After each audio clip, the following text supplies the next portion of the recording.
नमस्कार. हिंदुस्थान पोस्ट मध्ये मी हर्षद वैद्य आपलं सर्वांचं मनपूर्वक स्वागत करतो. आपल्याला कोरोना काळामध्ये झालेला एसटी कर्मचाऱ्यांचा संप आठवत असेल.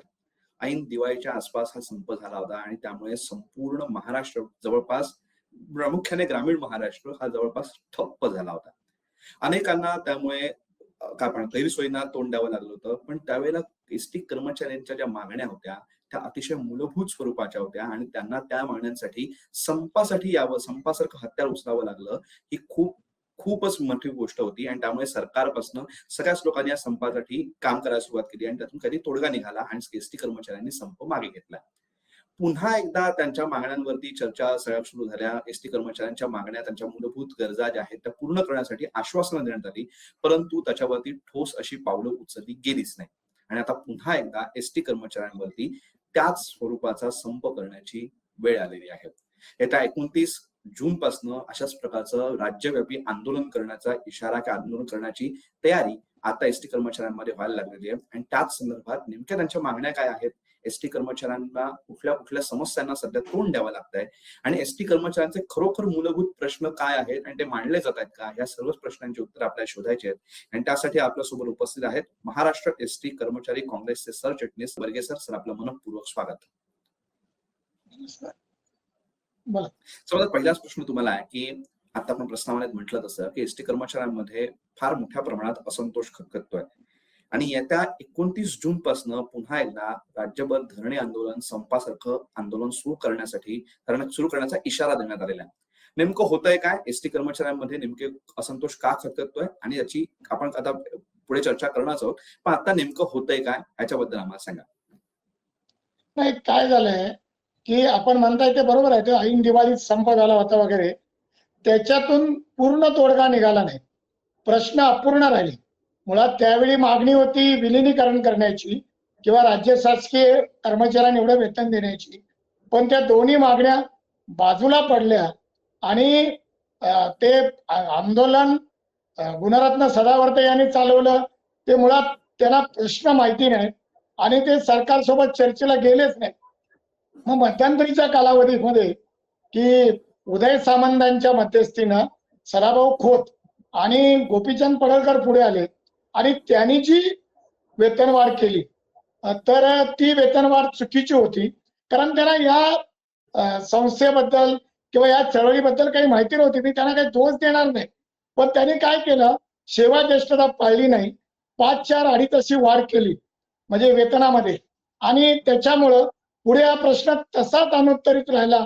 आणि मग पुढे अजून एक आंदोलन झालं कृती समितीच्या वतीनं. मग त्याच्यामध्ये एकनाथ शिंदे साहेबांनी काय केलं की सरसकट 6,500 रुपये कर्मचाऱ्यांच्या वेतनात वाढ केली आणि मग त्याचा फरक दिला नाही. पुन्हा प्रश्न अनुत्तरित राहिला. पुन्हा मग फरकासाठी एक आंदोलन झालं, मग फरक देण्यात आला. आता गेली 7 महिने, आता 8वा महिना आहे, सरकारने त्या फरकाचे पैसेच दिले नाही.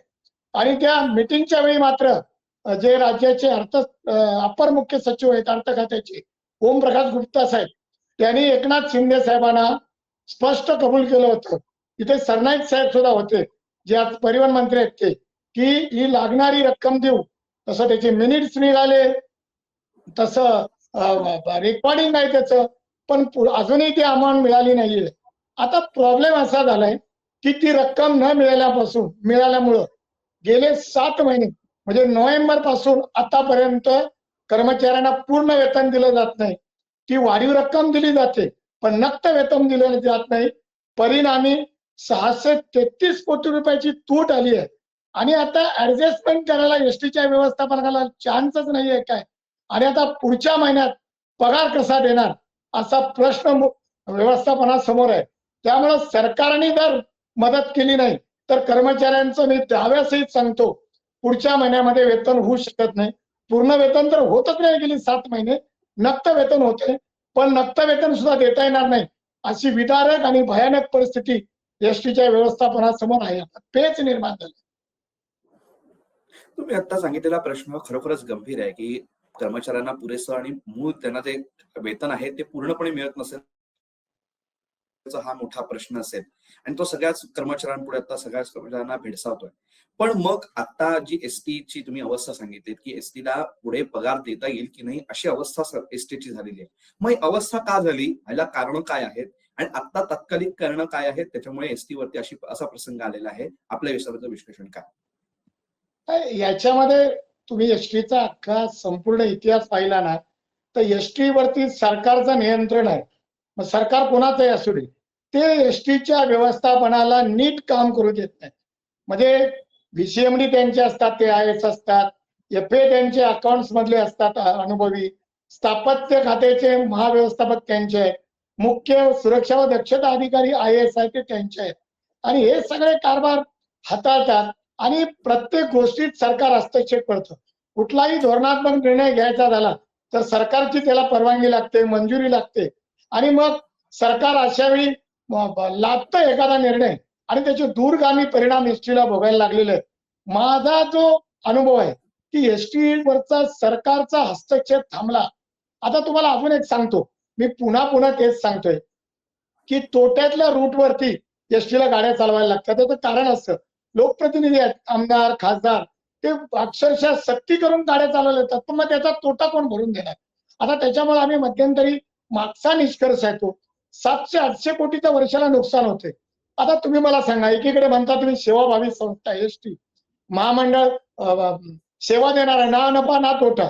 अहो कसा ना नफा ना तोटा होईल? आता मी बघितलं, प्रवासी कर 1300 ते 1400 कोटीचा आता थकलाय आणि ते सरकारनं मागणी केलेली आहे.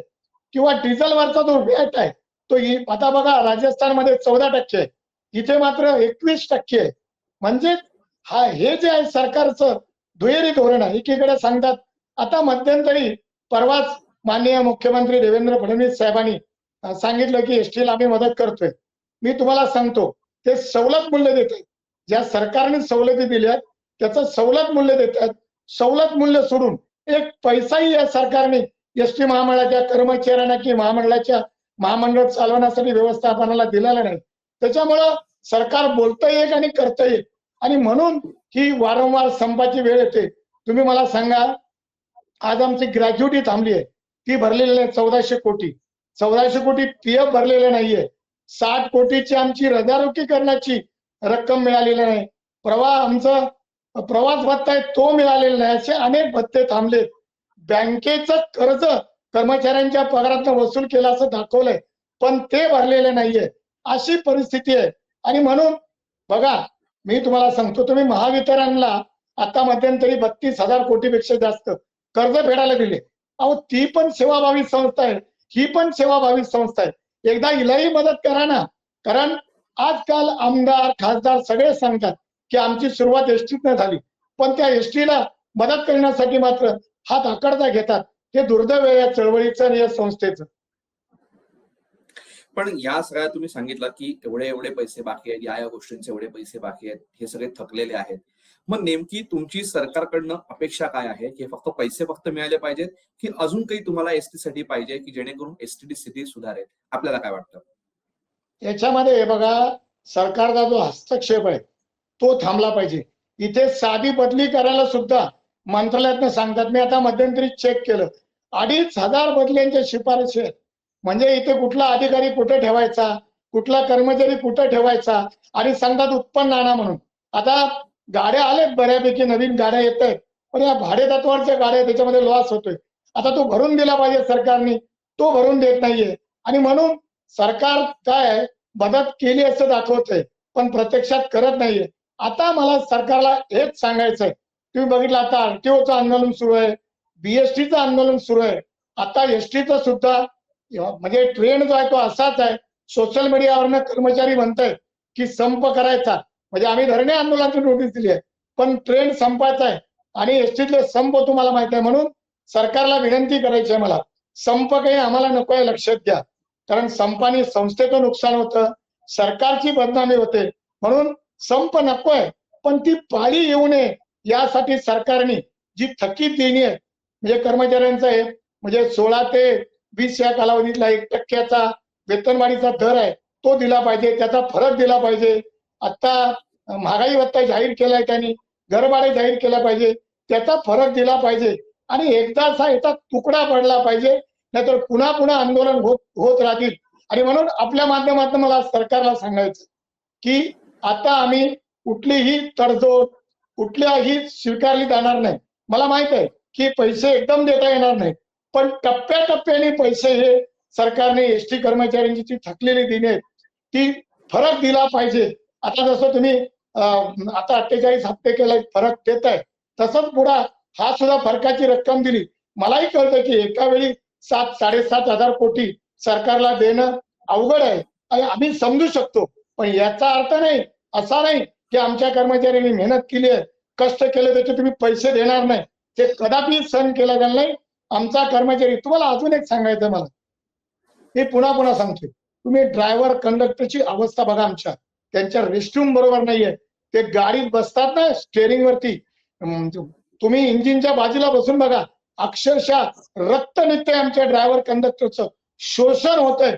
आणि म्हणून एवढा मेहनत करणारा जो वर्ग आहे, ड्रायव्हर कंडक्टर मेकॅनिक किंवा इतरही स्टाफ, त्याला तुम्ही त्याचं वेतन द्यायला नको का?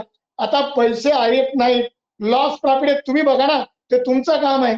आम्ही 8 तास आमचे कर्मचारी मेहनत करतात, त्याच्या मेहनतीची त्याला मोबदला मिळाला पाहिजे. आणि तो मिळाला नाही तर संघर्ष अटळ आहे. हेच या ठिकाणी आपल्याला आपल्या माध्यमातून सरकारला मला सांगायचं. पण हे झालं सरकारचं आणि कर्मचाऱ्यांच्या बद्दलचं, त्यांच्याबद्दलचे काही जे वाद आहेत त्याच्याबद्दल झालं. परंतु या सगळ्याच्या केंद्रस्थानी एसटी वरती अवलंबून असलेली जनता आहे. या जनतेला कायमच ह्या सगळ्याचा त्रास सहन करावा लागतो. कारण त्यावेळेला जो संप झाला होता, ऐन दिवाळीत संप झाला होता, त्यावेळी रस्त्यांवरती तासनतास उभे असलेले प्रवासी आम्ही सुद्धा बघितलेले आहेत की एसटीची वाट बघत की काहीतरी मिळेल, त्यांना साधन मिळेल, त्यांना पुढे जाता येईल. मग अशीच जनतेला वरती परत पाळी येईल आणि त्यावेळेला असं लोकांमध्ये असा सूर येतो की एसटी कर्मचारी संप करतात, त्यांच्या गोष्टी जातात, पण आमची वाट लागते, आम्ही भरडून निघतो. मग जनतेला तुम्ही काय सांगाल की एसटी कर्मचाऱ्यांच्या या संपाबद्दल जनतेने काय विचार केला पाहिजे? जनताने तुमच्या सगळ्या गोष्टींना कशा पद्धतीने पाठिंबा नाहीतरी सहानुभूती कशी दाखवली पाहिजे? आपलं त्यांचं आव्हान काय असेल? हे बघा, जनतेला माझं आव्हान आहे, आज तुमची जी एसटी आहे, तुमची जी लालपरी आहे, तुमची जी रक्तवाहिनी आहे, तुमची जी लोकवाहिनी आहे, ती आर्थिक अडचणीत आहे. उद्या डिझेलला पैसे नाही आहेत, गाड्या थांबतील. मग जनतेचा त्रास होणार नाही, सामानाला पैसे नाहीयेत, ते गाड्या थांबतील. मग जनतेला त्रास होणार नाही काय? म्हणून जनतेला माझं आव्हान आहे आपल्या माध्यमातून, तुम्ही आणि आपण मिळून, सगळ्यांनी मिळून या आंदोलनाचं नेतृत्व करूया. हे नेतृत्व एसटी वाचवण्यासाठी, केवळ कामगारांची देणी आहेत म्हणून म्हणत नाही, कामगारांची देणी तर मिळालीच पाहिजे, ते मेहनत करतात, पण एसटी वाचवण्यासाठी हे शेवटचं आंदोलन आहे. मी प्रवासी संघटना, लोकप्रतिनिधी, सर्व राजकीय पक्ष सगळ्यांना विनंती करतोय, या आंदोलनात सगळ्यांनी उतरला पाहिजे. आणि हे बघा, तुम्हाला त्रास होतोय ना, तो त्रास नाही व्हायला पाहिजे. आम्हाला ते दिलगीर व्यक्त करतोय, पण तुम्हाला सांगतो ही आरपारची लढाई आहे, आता नाही तर कधीच नाही. आणि म्हणून या लढाईमध्ये जनतेने उतरले पाहिजे, प्रवासी जनतेने उतरले पाहिजे, असं आव्हान या माध्यमातून, आपल्या माध्यमातून मी जनतेला आणि करतोय. तुम्ही आम्हाला आज या वेळ देऊन आज एसटी कर्मचाऱ्यांच्या ज्या खऱ्या व्यथा आहेत त्या आमच्यापर्यंत पोहोचवण्याचा प्रयत्न केला आणि आमच्या माध्यमातून सरकारपर्यंत त्या पोहोचतील त्याबद्दल शंकाच नाही. परंतु खरोखरच एसटी कर्मचारी आणि एसटीची एकूण अवस्था सुधारली पाहिजे याबद्दल कुणाचंच दुमत नाहीये. पण ती कशा पद्धतीने सुधारलं पाहिजे आणि त्यासाठी काय काय गोष्टी केल्या पाहिजेत ह्याही तुम्ही आम्हाला सांगितल्यात. तुम्ही आम्हाला वेळ दिलात आणि एसटी कर्मचाऱ्यांची व्यथा आमच्या माध्यमातून लोकांपर्यंत पोहोचवण्याचा प्रयत्न केला, त्याबद्दल हिंदुस्थान पोस्ट तर्फे आपले मनपूर्वक आभार. तर हे होते श्रीकांतजी बर्गे सर. त्यांनी आपल्याला एसटी कर्मचाऱ्यांच्या खऱ्या व्यथा काय आहेत त्या सांगितल्या. एसटी ही खरोखरच महाराष्ट्राची जीवनवाहिनी आहे. महाराष्ट्राचं एकूणच महाराष्ट्र जोडून ठेवण्याचं काम हे फक्त आणि फक्त एसटीच्या माध्यमातूनच होऊ शकतं. आपल्याला माहिती आहे, अतिशय दुर्गमातल्या दुर्गम खेड्यांमध्ये सुद्धा एसटी कर्मचारी एसटी घेऊन जातात आणि त्या गावाला संपूर्ण महाराष्ट्राशी जोडून ठेवतात. परंतु आज ही एसटीच बंद पडली तर आज ही एसटीच पुन्हा एकदा त्याच बंद पडण्याच्या मार्गावरती आहे आणि ती बंद पडू द्यायची नसेल तर आपल्या सर्वांनाच त्यासाठी हातभार लावणं गरजेचं आहे. सरकारपर्यंत या मागण्या त्यांच्या पोहोचतील, सरकारशी वाटाघाटी त्यांच्या होऊन त्याचा मार्ग निघेलच अशी आशा नक्की आहेच. परंतु जनतेने सुद्धा एसटी कर्मचाऱ्यांबद्दल सहानुभूती, त्यांच्यावरती समानुभूती दाखवणं हे तितकंच महत्वाचं आहे. या सगळ्याच गोष्टींचा आढावा आपल्या मुलाखतीतून घेण्याचा प्रयत्न केला आणि एसटी कर्मचारी, एसटी जी आपली लालपरी आहे ती वाचवण्यासाठी एक काय आपण एक आवाहन करण्याचा आम्ही प्रयत्न केला. ही मुलाखत तुम्हाला कशी वाटली कमेंट बॉक्समध्ये नक्की सांगा आणि असेच माहितीपूर्ण व्हिडिओ बघण्यासाठी हिंदुस्थान पोस्ट युट्यूब चॅनलला सबस्क्राईब करा आणि फेसबुक पेजला लाईक फॉलो करायला विसरू नका. धन्यवाद.